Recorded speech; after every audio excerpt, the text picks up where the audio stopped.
Hi, I'm Rebecca Balcarcel, and guess what? I am going to be an author. My book is going to come out in 2019.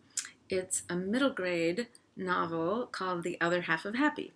Now, I wanted to do a series of videos about how this miracle happened. And the first thing I did is, well, I wrote and wrote and wrote, but then I got an agent. So this video is all about why you might want to get an agent. And I'll save how I did get an agent for another one. So why would I want an agent? I had done all this writing and, maybe I could self-publish. Well, that's always an option, and I knew that that was there, but I wanted to be traditionally published. And one reason to get an agent is that you want to be traditionally published, because you don't need an agent if you're just going to use CreateSpace or stick up a file on Smashwords, and that's fine. But I wanted to realize a dream I had of being an author published in the traditional way by a publishing house. And agents are the only way that your manuscript can get in front of the publishers, the big publishing houses in the United States. So I had to have an agent if I was going to get a chance at being published traditionally. Now, lucky for me, agents, and the one that I got, Katie Grimm, have personal relationships with the people at the publishing house. So I could never get to know all of those people, but Katie does know, Katie Grimm at Don Congdon. So Katie has personal relationships because of meeting at conferences and her experience as an agent through her own work as previously in her life in the industry and different things like that.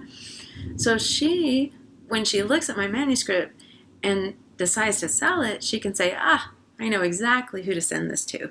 I know that such and such editor at such and such a house will be interested in this kind of a book. So she won't waste time sending it to like the romance editor or the horror editor, because my book is a middle grade novel. So she's going to send it to the middle grade people.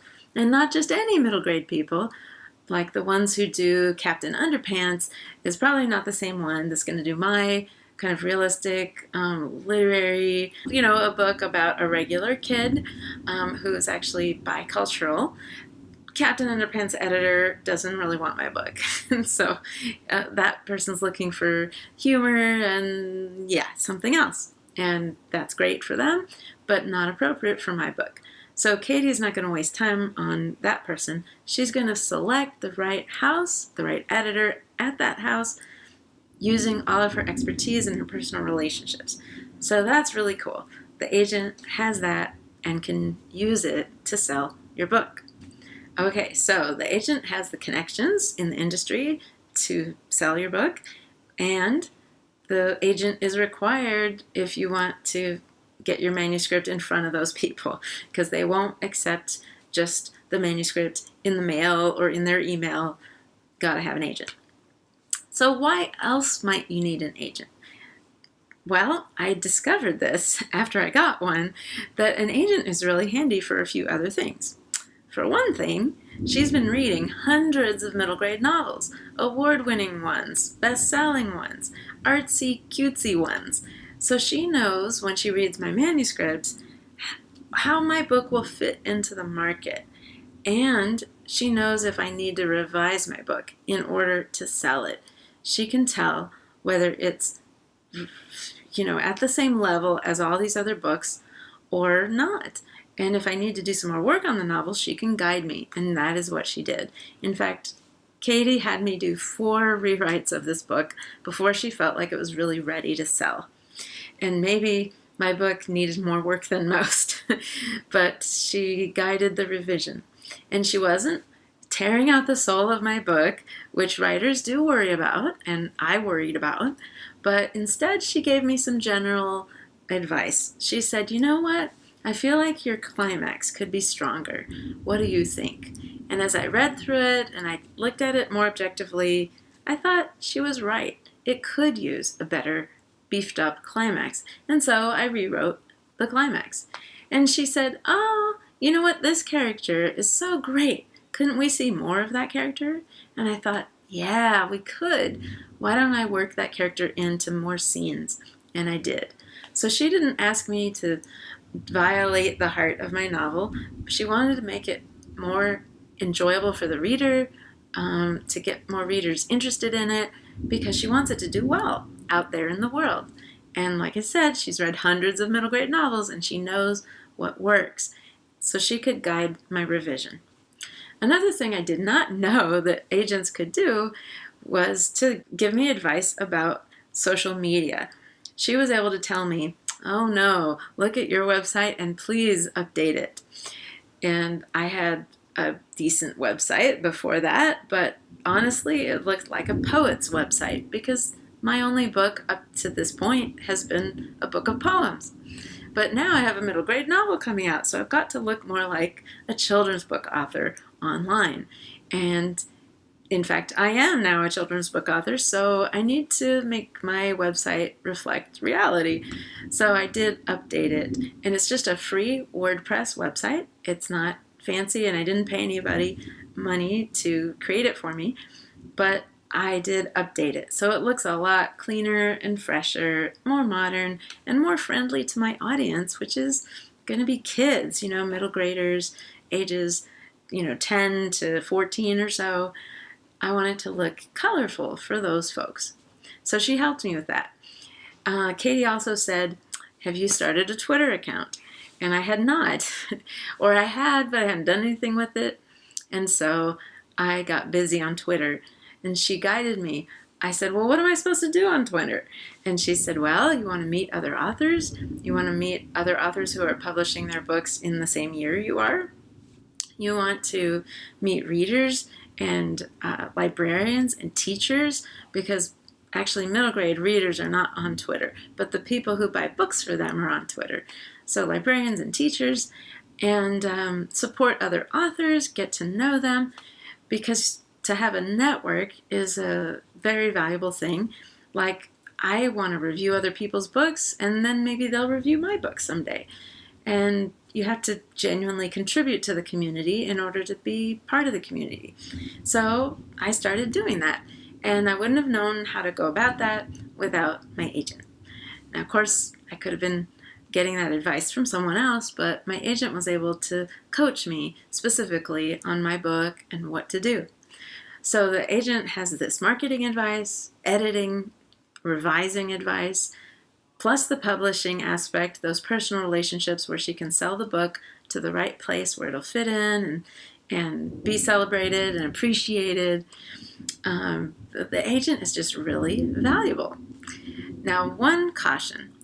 How do agents get paid, and how do you avoid being scammed? You cannot trust an agent who wants money up front. You need to realize that they get paid only when you get paid. So until my book sold, my agent made 0 cents, $0 on me. She revised with me for a whole year with no money at all, only the hope of money. And when finally the book did sell, she finally made some money from me. And she made, I believe it's 15%, something like that, of my advance went to her. And that's normal, that's ethical, that's the typical thing, like 10 to 20%, that's going to be the range of what the agent's cut will be. Now, of course, it's in her best interest to get me as much money as possible. So that leads me to another advantage to having an agent. She knows the legal stuff, and she can negotiate a contract that's more advantageous to me and to her. So originally, Chronicle Books, who's publishing my book, had a particular number they offered me as my advance, and she was able to negotiate a higher advance. So yay, she makes more money, I make more money up front. Now that money, as the book gets sold, the money that the book generates will pay back the publisher for that money, that advance. That's advance of the selling of the book. So she was able to negotiate that. She was also able to negotiate the contract. I'm not a legal scholar, but the whole legal team at her agency looked at my contract to make sure that it was fair, and certain rights that they wanted, we did not give them. And my agent was able to say, no, we're not giving you merchandising rights. If you want to make t-shirts and little objects that relate to the book, you're going to have to pay for those rights separately.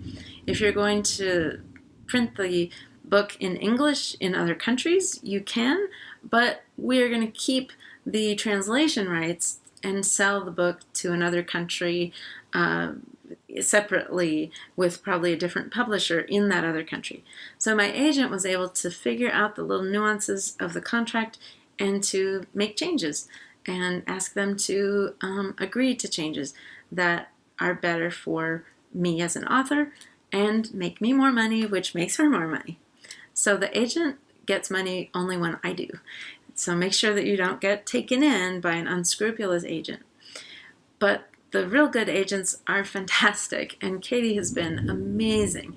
She's just helped the book grow and become more of what it could be, and it sold, and she negotiated a good contract, and she continues to work to sell the book in other ways, other rights. If the book gets turned into a puppet show or a movie, she will make sure to negotiate that as well. And these are things that I just could not do, except if I stopped writing and learned all about that stuff. But I don't want to do that. I want to keep writing and let her worry about that. So that's the advantage to having an agent. Now, how do you get an agent? I'm going to put that in another video. So good luck with your own writing projects and stay creative.